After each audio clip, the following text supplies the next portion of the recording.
Hello everyone and welcome back. Today I'm going to be reviewing the Rosecraft Blades Pocket Monster. But don't worry, I promise you don't need any fancy ball to catch this one.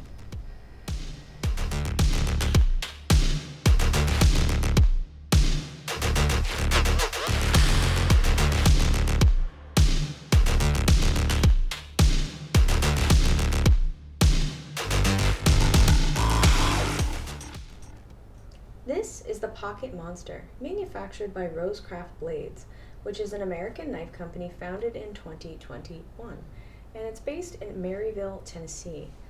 They have a wide variety of offerings from traditional knives to modern traditional styles and more. The designer of this knife is Savannah Swags Swaggerty.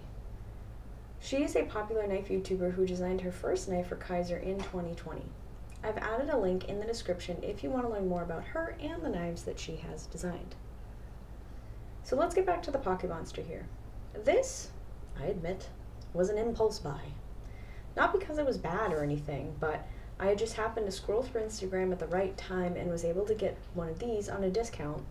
This is a folding knife that features a manual front flipper that runs on ball bearings for smooth deployment. The knife locks into place using a liner lock, which means that there is a piece of steel on the inside that locks the blade into place. It is my favorite locking mechanism. The blade shape on the Pocket Monster is a drop point blade shape, which means the spine of the blade drops down to meet the tip. I will say, however, the belly of this blade, while short, it has a nice shape and it features a flat grind. This shape is great for everyday tasks, but I wouldn't go crazy with a folding knife for any heavy-duty tasks, but for most of your everyday needs, this would be perfect. The knife also features a nice deep choil here for having your finger closer to the blade to get a more precise handle on detailed cutting or whittling. The Pocket Monster's blade steel is AR RPM 9, which is a steel I don't think I've ever covered before. There was a little bit of controversy surrounding this steel as it was originally marketed as a powder metallurgy steel when it was actually a spray form steel. There's a really good article and accompanying video by Dr. Laren Thomas that I will link in the description that explains all of this in more detail. He's a metallurgist with a PhD and I am not, so I'll leave the technical stuff to him. In short, AR RPM 9 is similar in composition to the popular budget stainless steel 9CR18MOV or 440B steel. This means that it is a stainless steel with a decent toughness and edge retention and good corrosion resistance as well. Additionally, this knife has a black PVD coating on the blade that also helps for more corrosion resistance. Because AR RPM 9 is spray formed, it should have improved toughness when compared to the traditional ingot formed 9CR or 440 steel. The blade length is 2.75 inches with a 1.8 inch cutting edge and an overall length of 6.6 inches. So let's compare that to our usual trio of knives. First, the Spyderco Paramilitary 2. Next, the Civivi Elementum. It's actually a little smaller than that. And finally, the Civivi Baby Banter. The handle material on this is G10, and it does come in a few other variations. I have the black version with orange anodized accents both on the thumb studs and the pivot collar as well. It also comes in a bright blue and a bright green version, amply named Sully and Mike Wazowski. The G10 has some nice milled texture that adds a lot of extra grip, but I'll get into that a little bit later. The Pocket Monster features an ambidextrous deep carry pocket clip,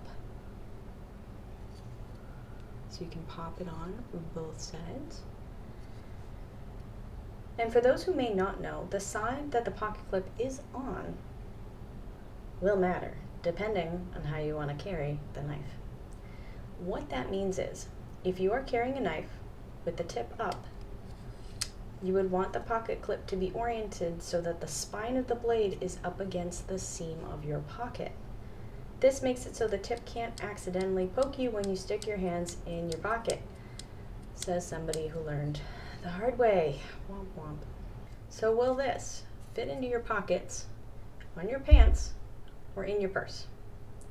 So for those who do have pockets, it is small enough that it should fit in the back pockets and some of the front if you are lucky. On your pants refers to people who prefer leggings, and the retention on the pocket clip to stay on is actually really, really good. If you find that your pocket clip doesn't feel as secure, you can always remove it, bend it a little, and then reapply it, tightening the screws down a little bit. So for in your purses, it's perfect for both large and compact styles. So as of right now, I'm recording this video in March of 2025. The knife is a total steal right now at only $25 on the Rosecraft site. It usually retails at about $53. So now is the time where I break down the reasons that I like the knife and things that I think could be improved on. First, I like the feel of this in my hand. There's no real hot spots for my small hand, and even in my partner's average size man hands, he still finds it comfortable. I also really love the curve of this blade. I know that I've reviewed drop points many times, but this one feels just a little bit different. Maybe it's the curve points, maybe it's the thickness of it, I'm not sure. The things that I think could be improved on would be maybe offering versions of this knife without this finger choil, so it could have more of a sharpened edge. I also feel like the size of this blade works if you're using it for caping when you're hunting, but it's not something that I would really want to get like a good gorilla grip on to choke up very close to the blade, because this little nub here isn't very comfortable if you do that. Another note is the milling on the G10 is really nice, but it goes right underneath the pocket clip, so it's likely it will shred up your pants over time. That's not good. So that's it. That's all I got. Let me know what your thoughts are in the comments. Did you love this? Hate this?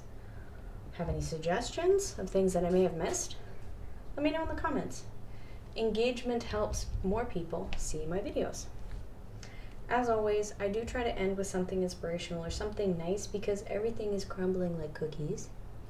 So my inspiration or cheat code for you all today is that if you're like me and you struggle with being overwhelmed by too many choices, narrow down those choices between two. For example, should I go read or should I go for a walk? This can trick your brain into making faster, hopefully less stressful decisions. So if you can, please subscribe and share my channel with your friends and lady friends. I would appreciate it. Thank you everyone for taking the time and making it to the end. My self-esteem thanks you.